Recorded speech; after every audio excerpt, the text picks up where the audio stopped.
Hey basketball guys, we have news. Let's go to more news from the Golden State Warriors, but before that, don't forget to subscribe to the channel and leave your like. In the NBA, things happen quickly and drive fans crazy. Nikola Jokic is upset with the Nuggets because they fired the coach who is Jokic's friend. Everything suggests that Jokic will ask for a trade and the Warriors are interested in signing him to form the best duo in the NBA with Stephen Curry. This duo will be powerful and will destroy rival defenses. Postseason rumor: Warriors want to sign Nikola Jokic. This season, Luka Doncic was traded to the Los Angeles Lakers. Bronny James suited up alongside his father, LeBron, and two head coaches Taylor Jenkins and Michael Malone were fired in the midst of a playoff push. Why not trade Nikola Jokic to the Golden State Warriors? It wouldn't be the most shocking thing to happen this season, especially after Malone was suddenly fired by the Nuggets on Tuesday. Fans are already speculating that it's a possibility, however unlikely. The Warriors have salaries to trade, namely Jimmy Butler and Draymond Green, to make a deal happen, and have young players like Brandon Podziemski, Jonathan Kuminga, Tracy Jackson-Davis, and Moses Moody to sweeten the pot. They also have 5 first-round picks to trade or swap. While the details surrounding Malone's firing are hazy, it's hard to imagine that Jokic was on board with the choice. The pair won the NBA Finals in 2023 and Malone was hired as an advisor to the Serbian national team in 2020. If Jokic is really on the outs with Denver, the Warriors, and everyone else in the league, will offer a king's ransom for Jokic, who would take over as the franchise player, usurping even Stephen Curry as the best player in Golden State. Warriors can draw a Buddy Hield silver lining that could prove vital to playoff run. As the Golden State Warriors lost 106-96 to the Houston Rockets on Sunday night, they not only seemingly lost their grasp on a strong chance to earn home court advantage in the first round of playoffs, but also slipped back down into danger of being involved in the play-in tournament. The Rockets, who could still be a possible playoff matchup for the Warriors in the first round, showed all their cards early on in the game as they double-teamed superstar Stephen Curry and simultaneously hindered Jimmy Butler's ability to conduct his offense around the basket. Over the 5 games prior to the Houston matchup, Curry was averaging an absurd 32.2 points and 6.2 assists. Against the Rockets, however, Curry was held to only 3 points on 10 shot attempts, limiting Golden State's offense to a point that they were not able to overcome. Yet in Curry's offensive absence, shooting guard Buddy Hield had his best game in almost a month and showcased why he could be vital to the team as they enter the playoffs. Buddy Hield needs to score if the Warriors are to have a deep playoff run. Hield, who has oscillated in and out of the Warriors' starting lineup this season in the midst of their backcourt turmoil, led the team in scoring against the Rockets with 20 points on 6 of 11 shooting, 54.5%, from three-point range. Over the 21 games prior to the Houston matchup, Hield's production had dipped dramatically as he averaged 9.3 points, 3 rebounds, and 1.8 assists, while shooting 36.5% from beyond the arc.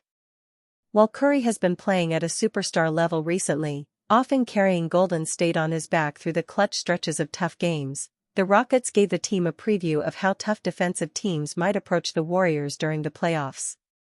While it is unlikely that teams will be able to shut both Curry and Butler down through the entirety of a 7-game series, Golden State's inability to create sufficient offense against the Rockets should be a major concern.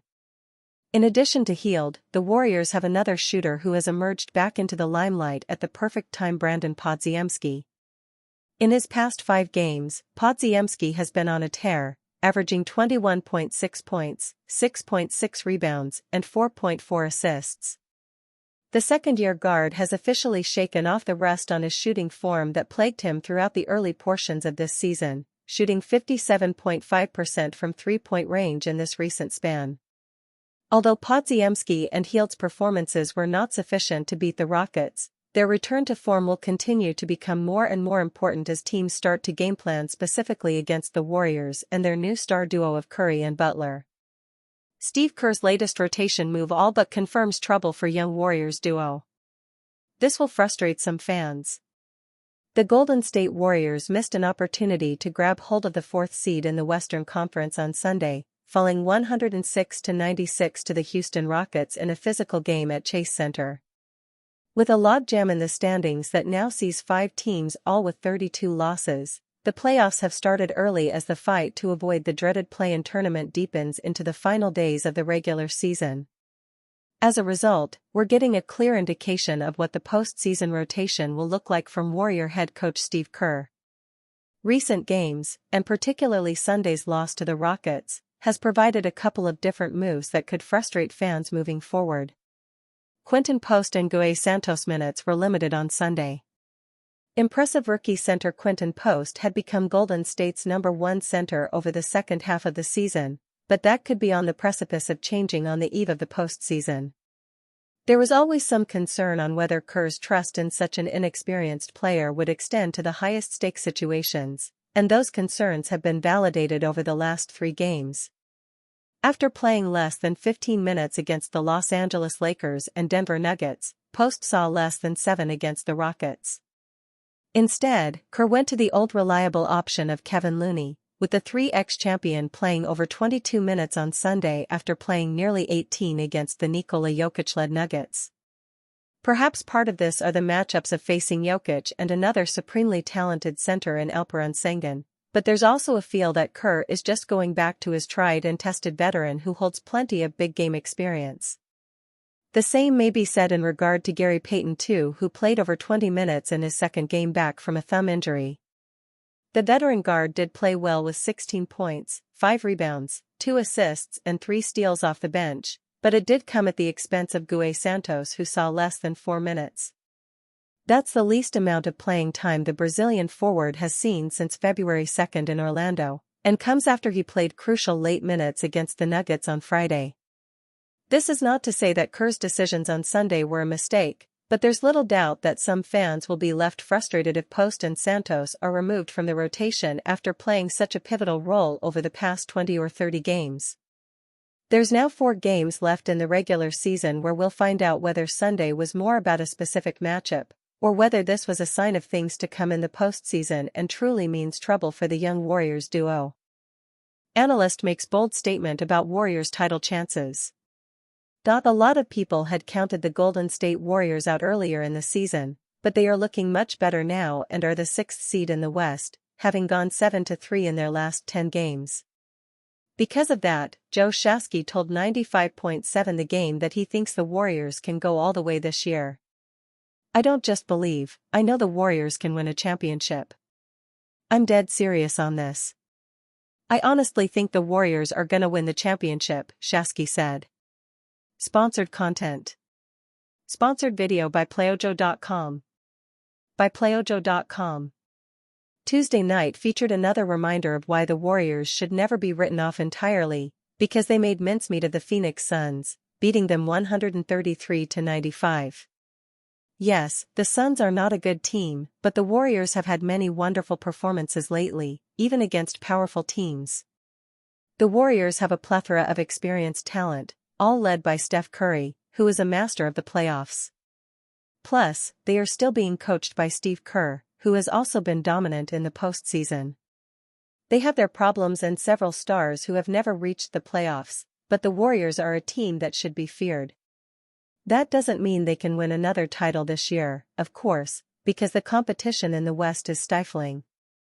But if they are able to keep playing as they have been lately, they should be taken very seriously by every other team in their conference.